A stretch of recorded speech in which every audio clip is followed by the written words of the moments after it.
प्रदेश की राजधानी लखनऊ के विकास से जुड़े हुए अत्यंत महत्वपूर्ण परियोजनाओं के लोकार्पण और शिलान्यास के लिए आयोजित आज के इस समारोह में मुख्य अतिथि के रूप में उपस्थित लखनऊ के लोकप्रिय सांसद और देश के यशस्वी रक्षा मंत्री आदरणीय श्री राजनाथ सिंह जी, देश के अंदर इंफ्रास्ट्रक्चर को एक नए विजन के साथ आदरणीय प्रधानमंत्री जी के विजन के अनुरूप एक नए भारत का निर्माण करने वाले केंद्रीय सड़क परिवहन और राजमार्ग मंत्री आदरणीय श्री नितिन गडकरी जी, उत्तर प्रदेश सरकार के मंत्रिमंडल के मेरे सहयोगीगण, उप मुख्यमंत्री द्वय श्री केशव प्रसाद मौर्य जी, श्री ब्रजेश पाठक जी, राज्यसभा के माननीय सांसद डॉक्टर दिनेश शर्मा जी, श्री ब्रिजलाल जी, श्री संजय सेठ जी, लखनऊ की महापौर श्रीमती सुषमा खड़गवाल जी, विधान परिषद के माननीय सदस्य श्री मुकेश शर्मा जी, रामचंद्र प्रधान जी, पवन सिंह चौहान जी, अवनीश सिंह पटेल जी, माननीय विधायक डॉक्टर नीरज वोरा जी,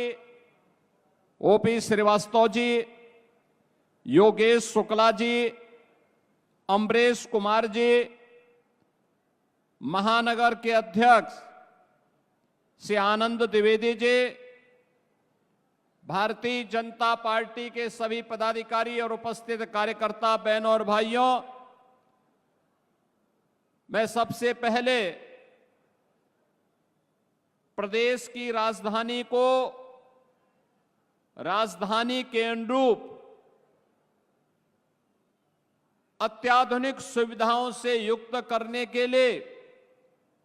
और सरदेव अटल जी के सपनों का लखनऊ बनाने के लिए लखनऊ के लोकप्रिय सांसद और देश के यशस्वी रक्षा मंत्री जी का केंद्रीय सड़क परिवहन और राजमार्ग मंत्रालय के माननीय मंत्री आदरणीय श्री नितिन गडकरी जी का आज के इस समारोह में लखनऊ वासियों की ओर से, प्रदेश वासियों की ओर से हृदय से स्वागत करता हूं, अभिनंदन करता हूं। बहनों और भाइयों, आज लखनऊ को 1000 करोड़ रुपए की अधिक परियोजनाओं की सौगात, जिसमें 440 करोड़ रुपए की लागत की राष्ट्रीय राजमार्ग के 2 महत्वपूर्ण परियोजनाओं और लगभग 600 करोड़ रुपए की लागत से उत्तर प्रदेश सरकार के अनेक परियोजनाओं के लोकार्पण और शिलान्यास का कार्य अभी हमारे दोनों केंद्रीय मंत्रियों के करकमलों से यहां पर शिलान्यास और लोकार्पण का कार्यक्रम संपन्न हुआ है। इस समारोह में मैं अपने दोनों केंद्रीय मंत्रियों का हृदय से स्वागत करता हूं, अभिनंदन करता हूं।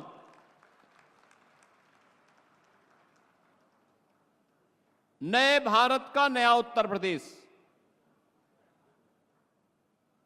इसका अंदाजा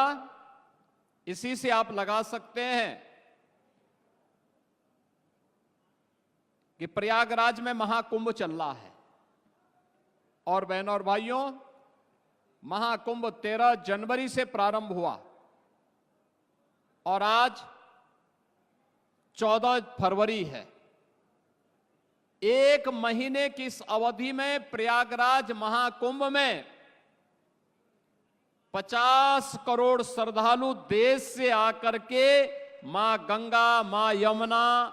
और मां सरस्वती की पावन त्रिवेणी में आस्था की डुबकी लगा करके एक भारत श्रेष्ठ भारत का संदेश लेकर के गए हैं। तो नए भारत का उत्तर प्रदेश भी आदरणीय प्रधानमंत्री जी की भावनाओं के अनुरूप उस प्रकार की अत्याधुनिक सुविधाओं से युक्त होकर के जन सुविधाओं को और सुदृढ़ कर रहा है। मैं आभारी हूं आदरणीय रक्षा मंत्री जी का, जिन्होंने न केवल लखनऊ के विकास के लिए बल्कि प्रदेश के विकास को तेजी के साथ आगे बढ़ाने के लिए अपना मार्गदर्शन और अपना पूरा सकारात्मक सक्रिय सहयोग सदैव हमें दिया है।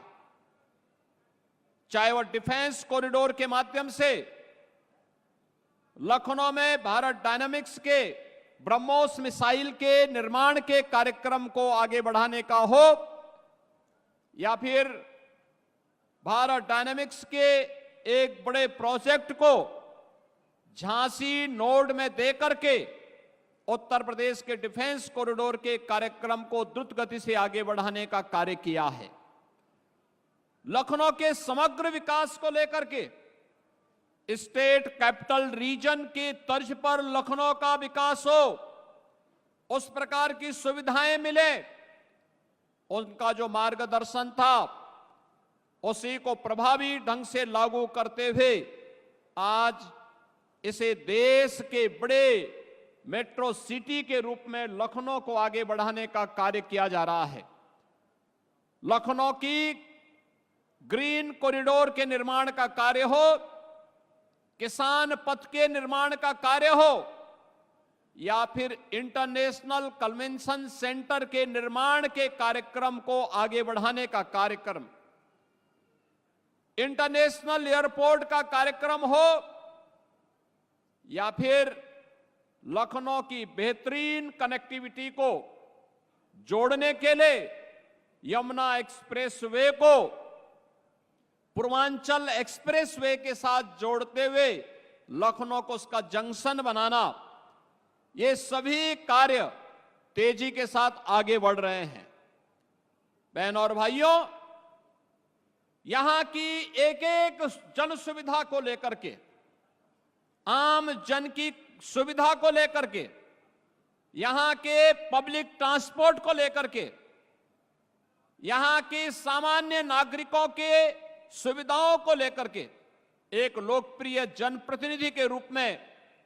माननीय रक्षा मंत्री जी का मार्गदर्शन निरंतर प्राप्त होता है। आज उसी का परिणाम है कि लखनऊ सरदेव अटल जी की भावनाओं के अनुरूप आप एक बड़े महानगर के साथ साथ उत्तर प्रदेश का तो सबसे बड़ा महानगर आज के दिन पर लखनऊ है ही, लेकिन अत्याधुनिक सुविधाओं से युक्त महानगर भी हो रहा है। अब यहां पे न केवल एरो सिटी के लिए बल्कि एक याई सिटी के रूप में भी लखनऊ को आगे बढ़ाने का कार्य डबल इंजन की भारतीय जनता पार्टी की सरकार कर रही है। प्रयागराज में महाकुंभ का आयोजन जहां हो रहा है, उस महाकुंभ के आयोजन स्थल पर भी आदरणीय प्रधानमंत्री जी की प्रेरणा से जो कुंभ स्थल है यह भी डिफेंस की ही लैंड है, और उस लैंड पर हर वर्ष जब भी माघ मेला होता है, जब भी कुंभ का आयोजन, महाकुंभ का आयोजन होता है, उत्तर प्रदेश सरकार को लीज पर और भूमि प्राप्त हो जाती है। और पिछले 8 वर्ष के अंदर जो भी आयोजन हुए हैं बड़ी सहजता के साथ वह भूमि मिली, और अब तो पहली बार यह भी देखने को मिला कि अक्षय वट के दर्शन भी वहां पे श्रद्धालु कर रहा है, पातालपुरी के दर्शन कर रहा है, सरस्वती कूप के दर्शन कर रहा है। एक नए कॉरिडोर के रूप में सभी विकसित हो गए हैं। याद करिए, स्वतंत्र भारत में 1947 से लेके 2019 तक जहां तक आम जन और श्रद्धालु नहीं पहुंच पाता था, ये डबल इंजन की भारतीय जनता पार्टी की सरकार और आदरणीय रक्षा मंत्री जी के कारण आज वहां पर भी श्रद्धालु पहुंच करके उन सुविधाओं का उपयोग कर पा रहा है। सैकड़ों वर्षों से बनी हुई दबी हुई भावनाओं को, दबी हुई आस्था को एक नया सम्मान प्रयागराज में मिल रहा है। एक तरफ महाकुंभ का आयोजन और दूसरी तरफ वहां के इंफ्रास्ट्रक्चर को लेकर के। बहनों और भाइयों, कल्पना करिए 50 करोड़ श्रद्धालु जिस प्रयागराज में आज तक स्नान करेंगे, एक महीने की इस अवधि के दौरान वे श्रद्धालु आए होंगे और सर्वाधिक श्रद्धालु आए हैं सड़क मार्ग से। सड़क मार्ग से वहां पे रेलवे की बेहतरीन सुविधा हुई, सैकड़ों की संख्या में मेरा स्पेशल भी चलाई गई। एयर कनेक्टिविटी के लिए 40 रेगुलर फ्लाइट प्रतिदिन प्रयागराज को देश के अलग अलग कोनों को जोड़ रही है। लेकिन सड़क मार्ग से सर्वाधिक वाहन प्रयागराज पहुंचे हैं और सड़क मार्ग की बेहतरीन कनेक्टिविटी करने का श्रेय अगर किसी को जाता है तो आदरणीय प्रधानमंत्री जी के मार्गदर्शन में आदरणीय नितिन गडकरी जी को। एक एक कार्य को कुंभ के पहले, महाकुंभ के पहले स्वयं आकर के उन्होंने इन सभी परियोजनाओं का रिव्यू किया, युद्ध स्तर पर कार्य को आगे बढ़ाया। परिणाम है कि मौनी अमावस्या के दिन 8 करोड़ श्रद्धालुओं ने पावन संगम में आस्था की डुबकी लगाई और सकुशल निकल भी गए। दुनिया के अंदर कहीं नहीं हो सकता। ये केवल और केवल ये डबल इंजन की सरकार ही इस प्रकार के आयोजन के साथ जुड़ सकती है। और बहनों और भाइयों, आस्था को सम्मान कैसे, आपने देखा होगा भारत के अंदर 140 करोड़ की आबादी, इसमें 110 करोड़ की आबादी सनातन धर्मावलंबी है और उसमें से 50 करोड़ लोग आज तक आस्था की डुबकी प्रयागराज में लगा चुके होंगे। इतना बड़ा आयोजन होना, प्रयागराज को रिंग रोड के रूप में सौगात देना, लखनऊ रायबरेली प्रयागराज की कनेक्टिविटी को 6 लेन की कनेक्टिविटी के साथ जोड़ना, प्रयागराज के अंदर के सड़कों को फ्लाईओवर के साथ जोड़ना, 2 लेन को 4 लेन को 6 लेन के साथ जोड़ने का कार्य डबल इंजन की भारतीय जनता पार्टी की सरकारों ने किया और राष्ट्रीय राजमार्ग और केंद्रीय राजमार्ग विभाग मंत्रालय को जो भी प्रस्ताव हम लोगों ने महाकुंभ की दृष्टि से भेजे थे, उन सभी प्रस्तावों को आदरणीय गडकरी जी ने एक झटके में स्वीकृत करते हुए महाकुंभ को भव्य और दिव्य बनाने के लिए अपना पूरा योगदान दिया। आज उसका परिणाम है कि प्रतिदिन करोड़ों की संख्या में श्रद्धालु आकर के आस्था की डुबकी आसानी से लगा पा रहा है। मैं इस अवसर पर अपने दोनों यशस्वी नेताओं का एक बार फिर से प्रदेश की राजधानी लखनऊ में हृदय से स्वागत करता हूं और इस अवसर पर मैं आदरणीय गडकरी जी के संज्ञान में इस बात को जरूर लाना चाहूंगा कि इस बार जो स्केल है वहां पर, इसको देखते हुए हमारी कैबिनेट ने भी 22 जनवरी को प्रयागराज में जाकर के सामूहिक रूप से आस्था की डुबकी लगाई थी और तब हम लोगों ने महसूस किया था कि गंगा नदी में शास्त्री ब्रिज के पैरेलल एक नया ब्रिज बनना बहुत आवश्यक है। जो लोड है वहां पे ट्रैफिक, नैनी में सिग्नेचर ब्रिज, यमुना नदी के ऊपर नैनी में सिग्नेचर ब्रिज के ऊपर एक नया ब्रिज उसके पैरेलल बनना आवश्यक है, क्योंकि प्रयागराज के साथ साथ आने वाले हर वर्ष वहां माघ मेला लगता है, हर वर्ष वहां पे हर 6 वर्ष में कुंभ का और 12 वर्ष में महाकुंभ के आयोजन के साथ हमें जुड़ने का अवसर प्राप्त होता है। ये सभी आयोजन और इस दृष्टि से हम लोग इन सभी आयोजनों के साथ जो कुछ भी कार्य कर पाते हैं, बहनों और भाइयों, वह यहाँ पे टूरिज्म को उतना ही गुना आगे बढ़ाता है। ये मान के चलिए, ये जो 50-55 करोड़ लोग उत्तर प्रदेश में महाकुंभ के आयोजन के साथ जुड़ेंगे, ये उत्तर प्रदेश और देश की इकोनॉमी को कितना इसको बूस्ट प्राप्त मिलेगा, इसका अनुमान आप कर सकते हैं। मेरा अनुमान है कि उत्तर प्रदेश की अकेली अर्थव्यवस्था को महाकुंभ प्रयागराज के माध्यम से 3 लाख करोड़ रुपए की नई बढ़ोतरी होने जा रही है। जो लोग उंगली उठाते हैं कि 6,000 5,000 करोड़ रुपए खर्च कर दिए कुंभ में, ये 6,000 और 5 करोड़ कुंभ में ही नहीं किए हैं, प्रयागराज सिटी के रिनोवेशन में भी खर्च किए हैं। कुंभ के आयोजन में कुल 1,500 करोड़ रुपए खर्च हुए हैं और बदले में अगर उत्तर प्रदेश को 3 लाख करोड़ रुपए का लाभ होता हो और यहां की अर्थव्यवस्था सुदृढ़ होती हो, तो मुझे लगता है कि यह उत्तर प्रदेश के नौजवानों के लिए, उत्तर प्रदेश की जनता जनार्दन के लिए और नए भारत के नए उत्तर प्रदेश के लिए, जिसे हम आदरणीय प्रधानमंत्री जी की प्रेरणा से भारत के ग्रोथ इंजन के रूप में स्थापित कर रहे हैं, उस दृष्टि से अत्यंत उपयुक्त है और समीचीन है। आज के इस अवसर पर लखनऊ को इन सभी परियोजनाओं का यहां पर उपहार देने के लिए आदरणीय रक्षा मंत्री जी का, केंद्रीय सड़क करते हुए हृदय से स्वागत करता हूं, अभिनंदन करता हूं। धन्यवाद। जय हिंद।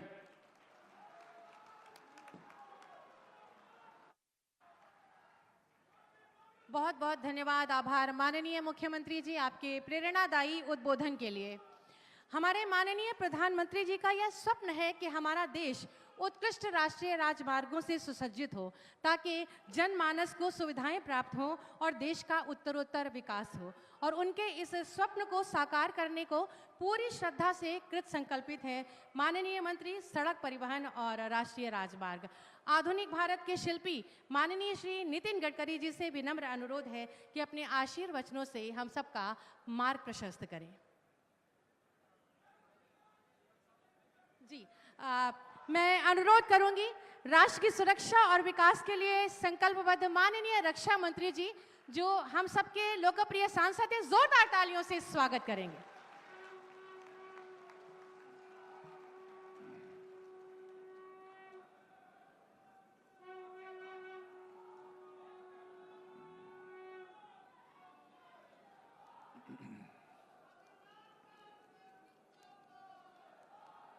सड़क परिवहन मंत्री, बोलिए भारत माता की, भारत माता की। यह हुई बात। सड़क परिवहन मंत्री भारत सरकार मेरे मित्र श्री नितिन गडकरी जी और उत्तर प्रदेश के यशस्वी मुख्यमंत्री, जिन्हें मैं कहूं कि सचमुच उत्तर प्रदेश में करिश्माई काम किया है, तो एक कहना अतिशयोक्तिपूर्ण नहीं होगा, श्रीमान योगी आदित्यनाथ जी, उत्तर प्रदेश सरकार के उप मुख्यमंत्री श्री केशव प्रसाद जी मौर्य, दूसरे उप मुख्यमंत्री श्री ब्रजेश जी पाठक, सांसद राज्यसभा डॉक्टर दिनेश जी शर्मा, श्री ब्रिजलाल जी, श्री संजय सेठ जी, महापौर लखनऊ श्रीमती सुषमा खरकवाल, सदस्य विधान परिषद श्री मुकेश शर्मा, महानगर अध्यक्ष लखनऊ श्री आनंद द्विवेदी, विधायक डॉक्टर नीरज बोरा, विधायक ओपी श्रीवास्तव, श्री योगेश शुक्ला विधायक, श्री अमरेश कुमार विधायक, श्री रामचंद्र प्रधान एमएलसी, संतोष सिंह एमएलसी और इंजीनियर अवनीश सिंह पटेल सदस्य विधान परिषद, और इस कार्यक्रम में मौजूद मेरे सभी सम्मानित बहनों एवं भाइयों। बहनों भाइयों, नाम आमंत्रित किया गया था हमारे मित्र नितिन गडकरी जी का, लेकिन हमारे शहर में आए हुए हैं, इसलिए मैंने फैसला किया कि मैं बाद में बोलूंगा। और हमें कुछ देने के लिए आए, लेने के लिए नहीं आए। मैं लखनऊ वासियों को यही कहना चाहूंगा कि जो भी विकास इस लखनऊ में आपको दिख रहा है, जो कुछ भी मैं कर पाया हूं, उसमें हमारे उत्तर प्रदेश के मुख्यमंत्री श्रीमान योगी आदित्यनाथ जी और हमारे केंद्रीय सड़क परिवहन मंत्री श्री नितिन गडकरी जी का ही पूरा योगदान है। मुझे नहीं मालूम है कि जो कुछ भी मैंने कहा हो उसमें से एक भी काम ऐसा शेष बचा हो जिसे इन लोगों ने पूरा न किया हो। इसलिए मैं सभी लखनऊ वासी जो भी यहां पर मौजूद हैं उन सभी से मैं निवेदन करूंगा कि एक बार श्रीमान नितिन गडकरी जी और हमारे मुख्यमंत्री श्रीमान योगी आदित्यनाथ जी का अपने स्थान पर खड़े होकर और 1 मिनट तक तालियां बजाकर उनका अभिनंदन करें।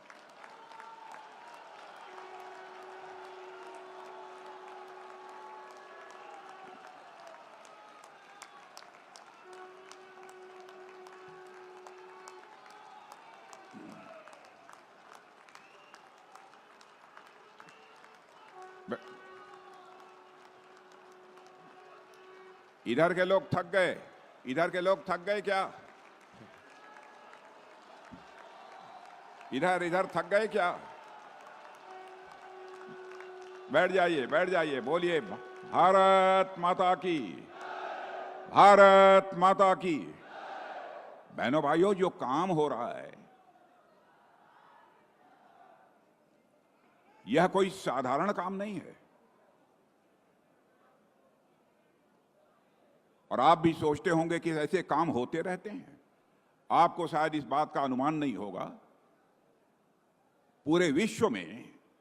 एक सर्वेक्षण हुआ है और वह सर्वेक्षण आज के 6-7 साल पहले हुआ, 6 साल पहले। उसमें कहा गया है कि उत्तर प्रदेश की राजधानी लखनऊ का जितनी तेजी के साथ विकास हो रहा है उसको देखते हुए एक अजीबोगरीब स्थिति यहां पर पैदा हो गई है। और सर्वेक्षण में कहा है कि पूरे विश्व में विभिन्न शहरों की जो जमीनें हैं तो उनकी कीमतें जहां सर्वाधिक हैं उन विश्व के 10 देशों में आपके लखनऊ का नाम आ गया है। मेरे बहनों भाइयों, आपके लखनऊ का नाम आ गया।